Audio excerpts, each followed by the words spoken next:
कुरुक्षेत्र का युद्ध अपने भयानक चरण में पहुंच चुका था। चारों ओर रक्त टूटे और घायल योद्धाओं की चीख गूंज रही थी। उस दिन कौरव सेना के सेनापति द्रोणाचार्य क्रोध और शोक में भरे हुए थे। उन्होंने अभी अभी यह समाचार मिला था कि उनका पुत्र अश्वत्थामा मारा गया है। यह समाचार सुनकर द्रोणाचार्य का हृदय टूट गया। उन्होंने अपने शस्त्र नीचे रख दिए।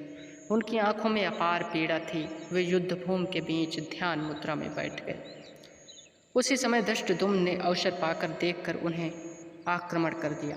घायल द्रोणाचार्य भूमि पर गिर पड़े। उनका शरीर रक्त से भीग चुका था। चारों ओर कौरव सेना के भय और शोक फैल गया। जब समाचार दुर्योधन को यह पहुंचा तो वह घबराकर अपने रथ से उतरकर और तेजी से द्रोणाचार्य के पास आया। गुरुदेव, दुर्योधन की आवाज़ सुनकर काँप उठा। द्रोणाचार्य ने धीरे धीरे आंखें खोली। सामने दुर्योधन को देखकर उसके चेहरे पर दुख और भरी मुस्कान आ गई। दुर्योधन, तुम आ गए। दुर्योधन उनके चरणों के पास बैठ गया। उनकी आंखों में आंसू थे। गुरुदेव, यह सब कैसे हो गया? आपके रहते हुए कोई आपको पराजित नहीं कर सकता था। द्रोणाचार्य ने गहरी सांस ली। मनुष्य तब हारता है जब उसका मन टूट जाता है। आज मेरा मन मेरे पुत्र के मोह में हार गया। कुछ क्षणों तक दोनों में मौन छा गया। हवा में मृत्यु का सन्नाटा फैल गया और फिर दुर्योधन ने क्रोधित स्वर में कहा, यह सब पांडवों की चाल है। उन्होंने छल से आपको कमजोर किया। धर्म की बातें वाले आज अधर्म पर उतर आए। दुर्योधन ने धीमे स्वर में कहा। द्रोणाचार्य बोले, युद्ध में जब विनाश निकट होता है तब धर्म और अधर्म की सीमाएं धुंधली हो जाती हैं। दुर्योधन ने मुट्ठी बांधते हुए कहा, गुरुदेव, आप चिंता मत कीजिए। मैं अभी भी यह युद्ध जीत सकता हूँ। कर्ण, अश्वत्थामा और कृपाचार्य मेरे साथ हैं। द्रोणाचार्य ने उसकी ओर गंभीर तथ्य से देखा। दुर्योधन, क्या तुम अब भी विजय का सपना देख रहे हो? दुर्योधन चुप हो गया। द्रोणाचार्य बोले, मैंने जीवन भर शस्त्र विद्या सिखाई, लेकिन आज समझ आया कि सबसे कठिन युद्ध मनुष्य अपने अहंकार से लड़ता है।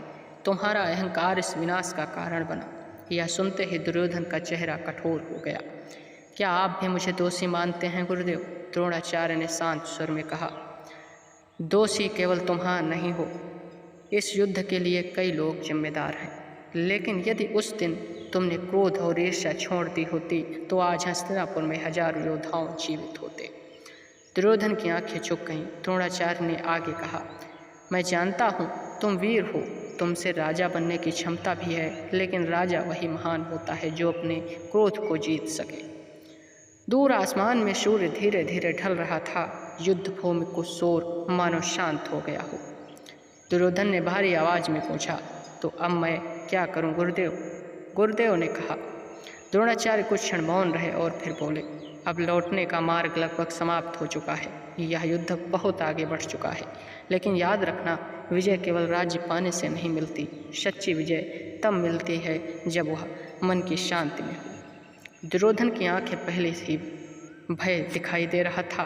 क्या हमारी हार निश्चित है? द्रोणाचार्य ने आकाश की ओर देखा।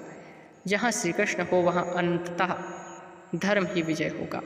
इसमें कोई बदल नहीं सकता। यह सुनकर दुर्योधन का हृदय कांप उठा।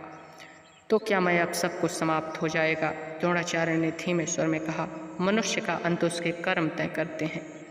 अभी भी तुम्हारे पास अवसर है कि तुम अपने भीतर के अहंकार को पहचानो। दुर्योधन की आंखों में आंसू बह निकले। उसने पहली बार स्वयं को अकेला महसूस किया। द्रोणाचार्य ने कांपते हुए हाथों से उसका सिर हुआ।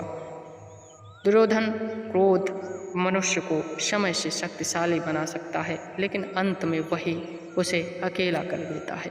कुछ क्षण बाद उसकी सांसें धीमी होने लगी। दुर्योधन घबराकर बोला, गुरुदेव, मुझे छोड़कर मत जाइए। द्रोणाचार्य के चेहरे पर अंतिम बार शांति दिखाई दी। मृत्यु से कोई नहीं बच सकता पुत्र, लेकिन याद रखना, धर्म से दूर हुआ गया व्यक्ति कभी सुख नहीं पाता।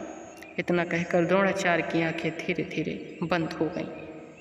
कुरुक्षेत्र की हवा अचानक भारी हो गई। दुर्योधन वहीं भूमि पर बैठ गया। पहली बार उसे महसूस हुआ कि युद्ध केवल शत्रुओं से नहीं मारता, वह अपने लोगों से भी छीन लेता है। दोस्तों, आज का वीडियो इतना ही। अगर कहानी अच्छी लगी हो तो चैनल को लाइक सब्सक्राइब करना ना भूलें। धन्यवाद।